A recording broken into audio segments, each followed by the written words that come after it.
Bonsoir et bienvenue dans votre édition de France 3 Pau Sud-Aquitaine. Nous sommes ce soir en haut du domaine skiable de Gourette pour parler du ski club, véritable fabrique de champions. Mais tout de suite le reste de l'actualité en Béarn. Une délibération surprise attendait les élus départementaux à l'ouverture de session hier. Elle concerne la déviation d'Oloron, censée être financée à parité entre l'État et les collectivités locales pour un coût global de 77 millions d'euros.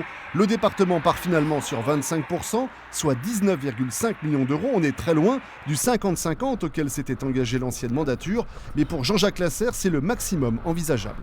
On n'ira pas au-delà. On ne peut pas aller au-delà. Et on n'est même pas, au regard de l'histoire, de nos compétences, on n'est même pas obligé de le faire. Alors, l'attitude de la région, je ne vais pas rentrer dans le jeu de désigner la région comme étant responsable de supporter le différentiel.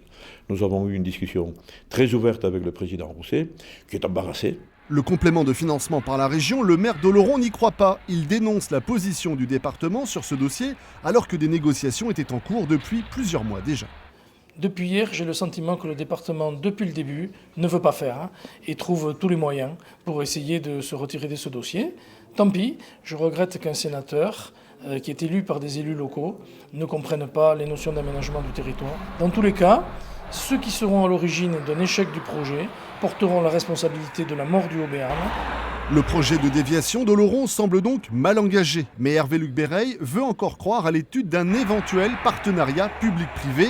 Il va également interpeller le préfet concernant l'enveloppe de 300 millions d'euros d'aide annoncée cette semaine pour les routes nationales un peu partout en France.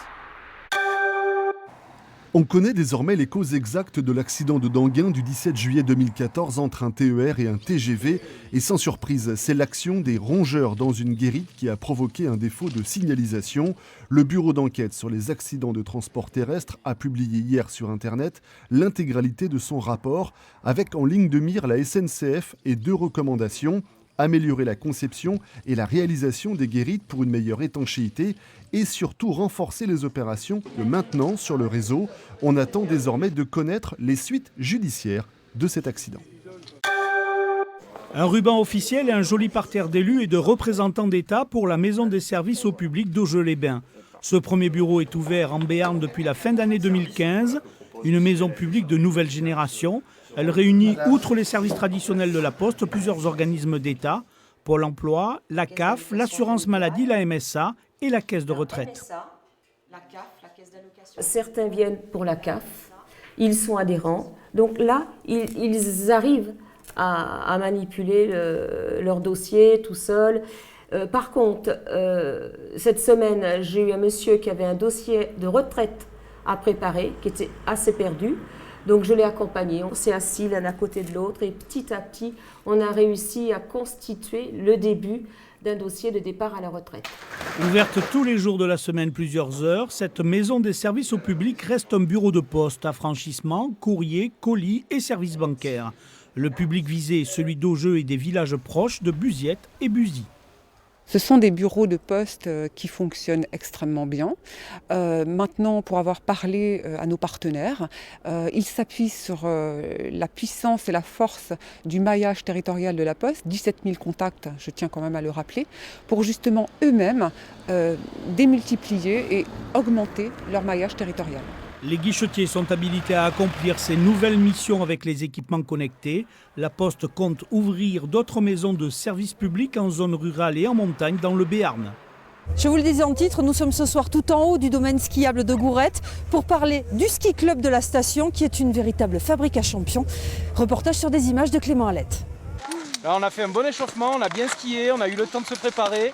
Maintenant, on y va, on serre bien les crochets. Dernière consigne pour un entraînement quotidien pendant ses vacances. Aujourd'hui, c'est slalom géant. Allez, quand tu veux. Des ados très motivés pour manger du piqué, comme on dit, les épaules dans la pente, de vrais passionnés de glisse dans leur élément. J'adore le ski, j'en fais depuis que je suis tout petit et quand j'étais petit, je voulais faire de la compétition.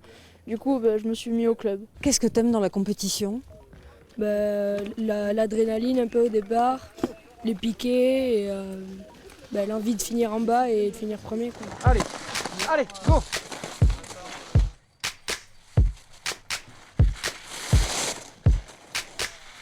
Des gamins avec un bon niveau et un esprit de compétition. Pour les plus forts, les courses sont départementales voire interrégionales tous les week-ends.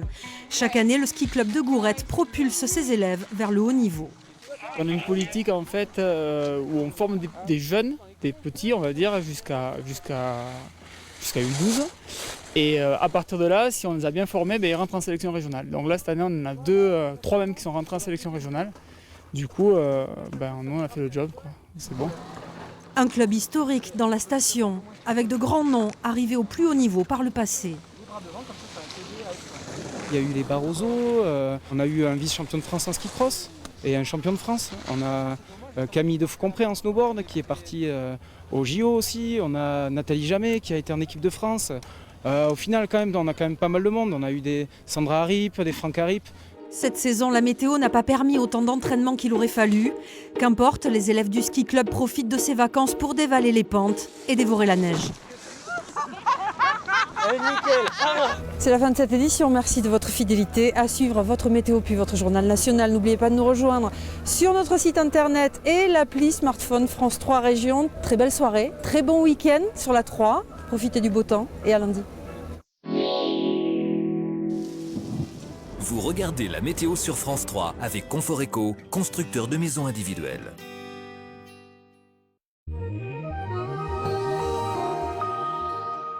Ciel bien dégagé le matin et un soleil sachant résister aux nuages l'après-midi. Les minimales afficheront-elles au moins 3 degrés à Gourette.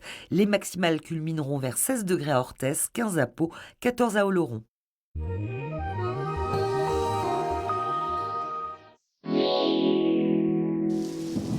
C'était la météo sur France 3 avec Conforeco, constructeur de maisons individuelles.